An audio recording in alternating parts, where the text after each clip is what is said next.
Hey, hi, howdy, and welcome to the first episode of the 10-Minute Tangent. I'm your host, Blake, and I am going to be doing a little show here where I talk about whatever relevant or irrelevant thing that I feel like talking about for the next 10 minutes or so. This is going to be my first crack at a solo podcast in a while, so if this is really awkward and uncoordinated, that is completely why. But today we're going to be talking about something that is kind of relevant. Shamiek Moore, if you do not know who that is, he is the voice actor for Miles Morales in the live-action Into and Across the Spider-Verse movies. I just called them live action. That's not correct. We're going to correct that in post. No, we're not, because I don't have an editor. But the animated Into the Spider-Verse and Across the Spider-Verse movies. So, for people who do not know what's going on with Shamiek Moore, and you're like, yo, Blake, please explain to me what's going on with Shamiek Moore. Don't worry, I'm going to get to it. I only have 10 minutes. I have to get to it. Shamiek Moore, the man, the myth, I'm not going to call him the legend because he's kind of doing a lot of questionable stuff right now. But he's an actor, and famously, all of the Spider-Man actors for the live-action Spider-Man movies have kind of had like flings with their on-screen partners. Famously, it started Tobey Maguire and Kristen Dunst had a little situationship relationship thing going on. I think that they were a very cute couple. I wasn't around at the time, so I can't say from experiencing that. But then we move on to the Amazing Spider-Man movies, where once again, Andrew Garfield, Emma Stone, they had a fling. He had that really cute quote where he said she's like a shot of espresso, and he kind of goes on to talk about how she's the most beautiful person ever, and he loves spending every second with her.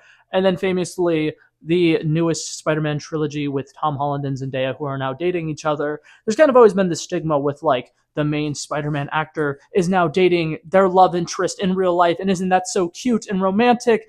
And then we have the Into the Spider-Verse movies, which obviously, first of all, not live action, and second of all, completely different. Obviously, with animated movies, the main actors and actresses sometimes don't even actually interact with each other or know each other that well until it comes time to do press for these movies. So they obviously record all of their stuff in a sound booth. They don't necessarily interact with each other. And during the first press tour for Spider-Man Into the Spider-Verse, Spider-Man Across the Spider-Verse, Shamiek Moore kind of came out and constantly would talk about, it's so easy to play a character that is in love with Haley Steinfeld because Haley Steinfeld is amazing. And he said stuff like that. And it's really awkward and it's really uncomfortable. And a lot of people for the longest time have kind of made a meme out of the fact that, like, he's the only Spider-Man who didn't get with his on-screen partner. And a lot of people have talked about how that's kind of interesting and that's kind of funny and that's kind of unfortunate. And, Haley Steinfeld, incredible actress, incredibly talented musician. She's a beautiful singer. My ice cream truck is singing. Sorry for that really awkward pause. I didn't mean for there to be a totally awkward pause. Also, I need somebody to remind me to breathe. Doing this podcast episode, I do think I should probably learn how to breathe while speaking. But anyways, as I was saying, Shamiek Moore ends up going on this press tour with Haley Steinfeld, and throughout the entire press tour, he's constantly, kind of flirting it up with her, kind of being like, she's my co-star, we're love interests, that's pretty cool. I'm a Spider-Man. I don't know if you know the Spider-Man, they tend to get with their love interest, and he's kind of making it very, very uncomfortable for this poor actress. Haley Steinfeld obviously lives very, very uncomfortable in a lot of these interviews, and it is really weird to watch, actually. I'm not going to lie. And like I said, this goes on to kind of become a meme on the internet. Spider-Man Across the Spider-Verse comes out. They do another press tour. A lot of very similar awkward interactions where they're like, having to ask, answer questions that don't necessarily have to do with them being love interest. And somehow Shamiek Moore will bring up the fact that, his character is kind of in love with Haley Steinfeld. And that's odd. That's really weird. And Haley Steinfeld obviously not very comfortable with these jokes. She's never really seemed to have spent time with Shamiek Moore outside of the time where she's like legally, contractually obligated to, because she has to do this press. It's a part of her job. And it's very weird and off-putting. And Shamiek Moore famously, God, this is so funny to me. I can't get over this. So for people who do not know, Haley Steinfeld recently got engaged. The man, the myth, the Josh Allen. Love that man to death. He is a quarterback for the Buffalo Bills. If you're not into football, just know he's an absolute sweetheart. He's absolutely hilarious. He's absolutely handsome. He's like 6'5". God, he's hot. Anyways, not the point. Talking about the fact that he got engaged with Haley Steinfeld, and famously right after that, Shamiek Moore decided to post something on Twitter saying, "There will always be new opportunities. There's always new people to meet. I will continue moving forward. Everything's going to be fantastic." And it was kind of hilarious. Literally 2 minutes after their engagement gets announced on Twitter, he posted that. like I said, he's got some weird behavior situations going on. So that happened.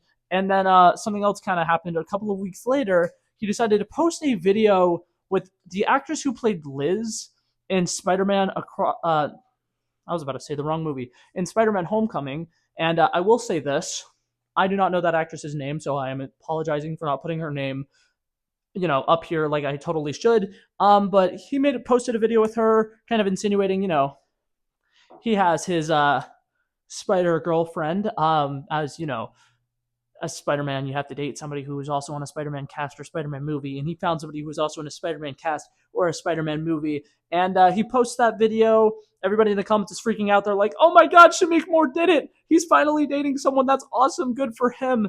And then, literally, the most short-lived thing ever, because a week later, she posts something talking about the video and how she's like, "This is really weird." So, gonna go ahead and say this: I don't know him. I know him from around the industry, and that video was taken over a year ago, and it was at the request of the people who are at that event, because they're like, "Oh my God, you guys are both in Spider-Man adjacent projects. You guys should do a little video together." And it was not them announcing a relationship, because she is happily in a relationship and she's actually engaged, and she calls him straight up weird. So that was interesting. That was my little story time. But now to kind of give my 2 cents on it, if you've never hang out with somebody in a situation in which you are not like contractually obligated to be hanging out, maybe, just maybe, she ain't the one, bro. Shamiek Moore, love you to death. I think that your voice acting is incredible. I've seen you in a couple of other like minor roles in the past. You're a talented actor. You have a music career going on, which, not to be that guy, a lot of people have talked about how like, oh my God, well, Haley Steinfeld should have given him a chance. Oh my God. Haley Steinfeld, one of the hottest, literally and metaphorically, upcoming actors at the time when she booked this role, right? She has an incredible music career, and they don't necessarily have a lot in common. They don't necessarily, like I said, hang out outside of the time where they are contractually obligated to. And I feel like she is probably one of the least, like, how do I say this without saying it? She's somebody who's very humble. She's not somebody who like is necessarily like, oh my God, I need to date somebody who's hot. Like every single time she's talked about Josh Allen in interviews, she's kind of been like, well, he's a sporty man, but also if you've seen Josh Allen, dude's funny, dude's very kind, dude is one of the like sweetest people ever. He's incredibly funny. He's incredibly cool. And Shamiek Moore, if he wanted a chance, should have hung out with her more. Should have made more of an effort instead of just oh my God, it's press tour time. Let me turn up the Riz. Why did I just say that? Oh my God, I hated that. That was awkward. I'm not gonna lie. I'm actually gonna walk away. It's not 10 minutes yet, but that's the video. I'm kidding. I'm kidding. I'm gonna make the first one last at least 10 minutes, because that is what we do. Anyways, all of this I wanted to actually kind of touch on relationships in the workplace. This was what my original first episode of the 10-minute tangent was going to be about, because I feel like there is a very negative connotation that comes with people who date their coworkers, and I kind of wanted to give my 2 cents on it. I think if you think that dating coworkers is weird, you should also think that dating classmates when you're younger and you're in high school and middle school and stuff like that is also weird, because when you are a student and you're filling out paperwork and stuff like that, and they're like, what's your occupation? You can put down student. So that's essentially your occupation. So why is it weird for people to date when they're coworkers, but not necessarily when they're classmates? And I also wanted to go ahead and say, if you like somebody and you guys actually have a lot in common and you guys have stuff that you guys would actually, be able to interact with and have a nice flourishing relationship, I feel like you shouldn't let the fact that you guys are coworkers deter you from doing that. So it's just something that I've been wanting to say, because I feel like a lot of times on the internet, people very negatively are like, don't date your coworkers. Oh, it's going to ruin everything. Oh my God, it's going to make a mistake. But I also feel like you shouldn't be denying yourself the opportunity to find that love if perhaps the person's right there.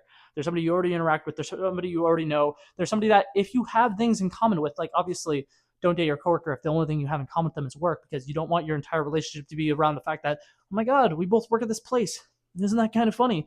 Oh my God, we both have these same work struggles. Isn't that kind of funny? Because eventually one of you guys is going to do something different with your life, and you're not always going to be able to have that thing in common. So obviously make sure that you love who you love, and that if you're doing it for the right reasons. You guys actually have things in common. You guys have things that you want to talk about, and that you guys can constantly, thrive with. I feel like something else is really important is if you're the kind of person who likes going out and doing specific things, like you're the kind of person who loves going bowling, find somebody who would go bowling with you. If you're the kind of person who likes going to the movie theaters, find somebody to go to the movie theaters with you. You should be dating somebody based on what you enjoy doing, who you enjoy spending time with, and not necessarily, I work with this guy. Let's date. And I've just been wanting to give that 2 cents because I think a lot of people are scared to date coworkers. And I feel like it's such a negative thing online that a lot of people are scared to potentially, ask out their coworker who they actually have a lot of connections with and they have a lot of things in common with. And I feel bad that they're feeling deterred to do that. But anyways, I've officially hit my time. I'm actually a little bit over. That's my bad. But like I said, I'm your host, Blake. Thank you guys so much for coming by and checking it out.